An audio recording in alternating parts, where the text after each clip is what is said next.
దేశవ్యాప్తంగా జనాభా లెక్కల సేకరణకు కేంద్ర ప్రభుత్వం ముహూర్తం ఖరారు చేసింది.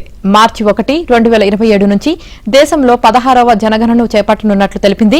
జనగణనతో పాటే కులగణన కూడా చేపడతామని తెలిపింది. ఈ మేరకు కేంద్ర హోంశాఖ నిన్న షెడ్యూల్ ప్రకటించింది. 2 దశల్లో జనాభా లెక్కలు సేకరించనున్నట్లు వివరించింది.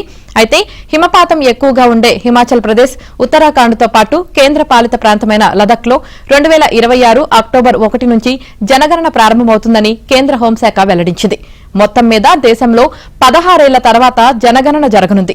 సామాజిక, ఆర్థిక వివరాలతో సమగ్రంగా జనగణన చేపట్టాలని కేంద్ర ప్రభుత్వం నిర్ణయించింది.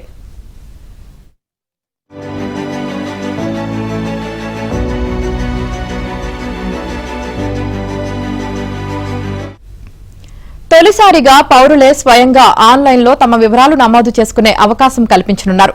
జనగణన షెడ్యూల్పై జనాభా లెక్కల చట్టం 1948లోని సెక్షన్ 3 ప్రకారం ఈ నెల 16న అధికారికంగా గెజిట్ నోటిఫికేషన్ ఉన్నట్లు కేంద్ర హోంశాఖ తెలిపింది.